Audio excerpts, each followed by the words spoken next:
पहला क्वेश्चन है, उस वैज्ञानिक का नाम बताइए जिन्होंने सर्वप्रथम एंजियोस्पर्म पौधों में निषेचन को बताया था।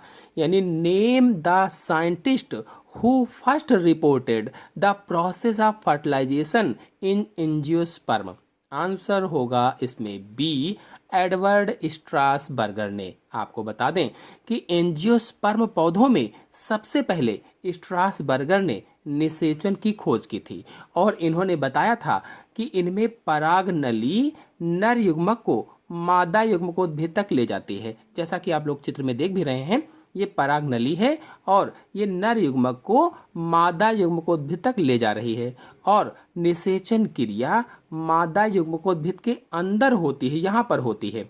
इसके बाद में वैज्ञानिक नवासिन हुए, उन्होंने बताया कि एंजियोस्पर्म में दोहरा निषेचन होता है। यानी नवासिन ने एंजियोस्पर्म में दोहरे निषेचन की खोज की थी या डबल फर्टिलाइजेशन की खोज की थी। यदि आप लोग फर्टिलाइजेशन अथवा डबल फर्टिलाइजेशन अर्थात निषेचन और दोहरा निषेचन पर वीडियो देखना चाहते हैं या द्विनिषेचन पर वीडियो देखना चाहते हैं तो मेरे चैनल में चित्र सहित अपलोडेड है, आप लोग जाकर के देख लीजिए, एक बार में समझ में आ जाएगा विद गारंटी। नेक्स्ट क्वेश्चन है, निम्न में बेमेल को पहचानिए। इनमें से कौन सा बेमेल है?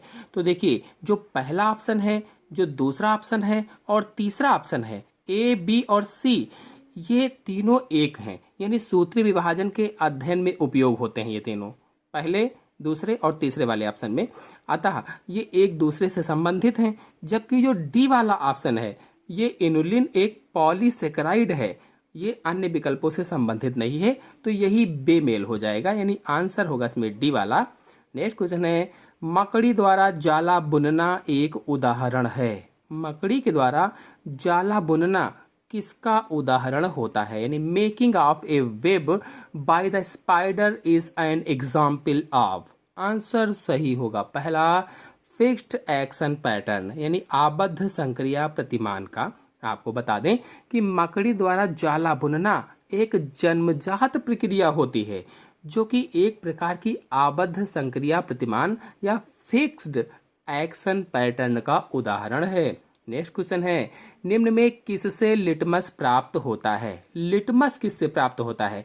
और ये क्वेश्चन इंपॉर्टेंट है पीजीटी के लिए, 2000 में पूछा गया और इसके बाद 2004 में 2 बार आया है, फिर आ सकता है। ऑप्शन सही होगा इसमें पहला, रोसेला मॉन्टागेनरी। रोसेला मॉन्टागेनरी से लिटमस प्राप्त होता है। आपको बता दें कि लिटमस एक रंजक होता है जिसका उपयोग अम्ल सूचक के रूप में किया जाता है और इसे रोसेला वंश के लाइकेन से प्राप्त किया जाता है। नेक्स्ट क्वेश्चन है, जीवाश्म वनस्पति के अध्ययन हेतु भारत में सबसे अच्छा स्थान है। जीवाश्म यानी which is the best site of India to study fossil flora. Answer इसमें सही होगा डी, राजमहल पहाड़ी। आपको बता दें कि भारत के प्रमुख जीवाश्म पार्क कौन कौन से हैं या जीवाश्म क्षेत्र कौन कौन से हैं। पहला है डेक्कन जो मध्य प्रदेश में है, दूसरा है राजमहल पहाड़ी जो बिहार में स्थित है, तीसरा है उड़ीसा और चौथा है तिरुवक्कराय जो तमिलनाडु में स्थित है। नेक्स्ट क्वेश्चन है, तैल ग्रंथियां किसकी पत्तियों में पाई जाती हैं? Oil glands are found in the leaves of. Answer सही होगा इसमें सी, रूटेसी कुल की पत्तियों में पाई जाती हैं। आपको बता दें कि रूटेसी कुल के पौधों की जो पत्तियां होती हैं, इन पत्तियों में धब्बेदार तेल ग्रंथियां पाई जाती हैं और इन ग्रंथियों से सुगंधित वाष्पीय तेल स्रावित होता रहता है। जो ग्रंथियां होती हैं वाष्पीय तेल स्रावित होता है और ये जो सुगंधित वाष्पीय तेल स्रावित होता है ये एक विशेष प्रकार की गंध प्रदान करता है। जैसे आपने नींबू से देखा होगा कैसे किस तरह से गंध आती है, उसकी पत्तियों से बढ़िया अच्छी से लगती है। संतरे से देखा होगा तो इस तरह से गंध आती रहती है। नेक्स्ट क्वेश्चन है, लाइकोपोडियम क्लेवेटम में किस तरह का रंभ पाया जाता है? यानी किस तरीके की स्टील लाइकोपोडियम क्लेवेटम में पाई जाती है? Which type of steel is found in lycopodium clavatum? Answer सही होगा इसमें डी, उपर्युक्त कोई नहीं, यानी सभी ऑप्शन गलत हैं। आपको बता दें कि लाइकोपोडियम क्लेवेटम में फ्लैक्टो स्टील प्रकार का रंभ या स्टील पाया जाता है, फ्लैक्टो स्टील प्रकार का, और यह एक्टिनो स्टील का एक प्रकार है। प्लेक्टो स्टील क्या है? एक्टिनोस्टील का एक प्रकार है। इसमें जाइलम छोटे छोटे समानांतर बैंड के रूप में होता है और इसके बीच बीच में फ्लोएम भी पाए जाते हैं। नेक्स्ट क्वेश्चन है, रोगजनक के संक्रमण के कारण संपूर्ण पौधे उसके किसी भाग अथवा ऊतक का समानीत विकास कहलाता है। आंसर सही होगा इसमें पहला, रुद्ध वृद्धि। रुद्ध वृद्धि कहलाता है। रुद्ध वृद्धि यानी हाइपोप्लेसिया कहलाता है। आपको बता दें कि हाइपोप्लेसिया क्या है, तो रोगजनक के संक्रमण के कारण संपूर्ण पौधे उसके किसी भाग अथवा ऊतक का समानीत विकास जो होता है, रेड्यूस्ड डेवलपमेंट जो होता है, रुद्ध वृद्धि कहलाता है। और आपको बताते चलें कि रुद्ध वृद्धि वह अवस्था होती है जिसमें पौधे का कोशिकीय विकास रुक जाता है।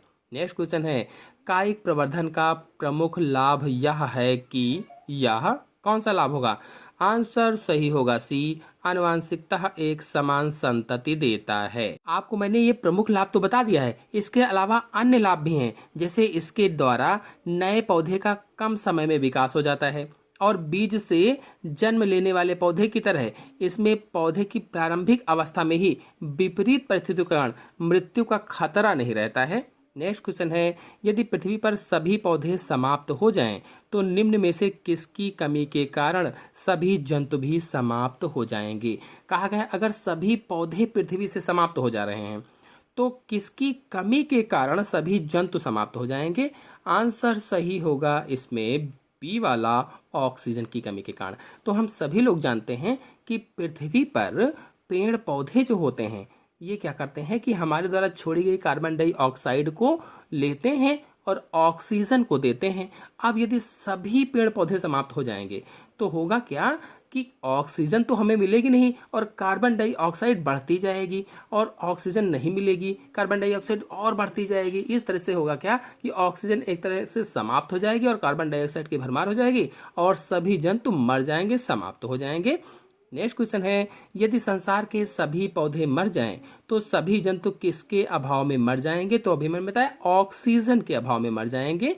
नेक्स्ट क्वेश्चन है, निम्न में से कौन सा जीवाणु अमोनिया को नाइट्राइट में परिवर्तित करता है? ऐसा कौन सा बैक्टीरिया है जो अमोनिया को नाइट्राइट में चेंज कर देता है? Which of the following bacteria oxidised ammonia into nitrate? Option सही होगा इसमें पहला, नाइट्रोसोकोकस। आपको बता दें कि अमोनिया का नाइट्रेट में परिवर्तन नाइट्रोमोनास के द्वारा भी होता है, नाइट्रोसोकोकस के द्वारा भी होता है। अगर यहाँ पर नाइट्रोमोनास लिखा होता तो वो ऑप्शन सही हो जाता, नाइट्रोसोकोकस लिखा हुआ है तो ये ऑप्शन सही हो गया है।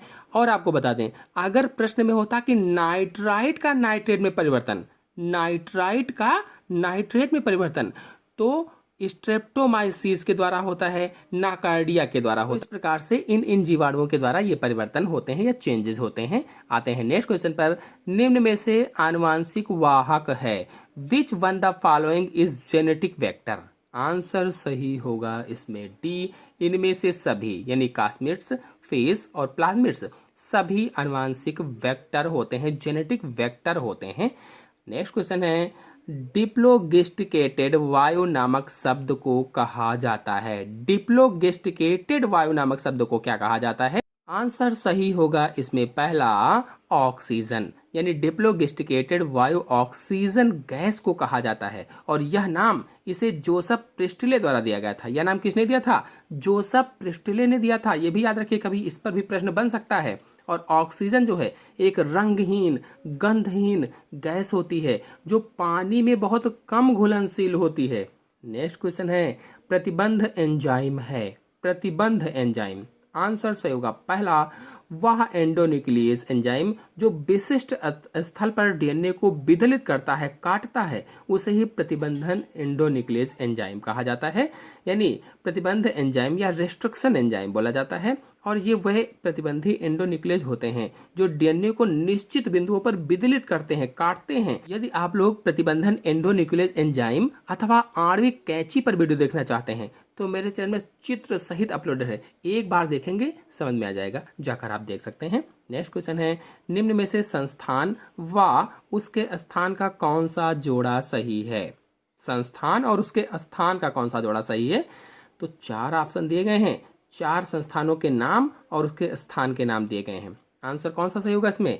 आंसर सही होगा इसमें पहला, विषाण विज्ञान राष्ट्रीय संस्थान पुणे में स्थित है। आपको बता दें कि विषाण विज्ञान राष्ट्रीय संस्थान पुणे यानी महाराष्ट्र में स्थित है और यहाँ सार्वजनिक स्वास्थ्य से संबद्ध मानवीय विषाणुओं पर व्यापक अनुसंधान किया जाता है, यानी विस्तार से अनुसंधान किया जाता है।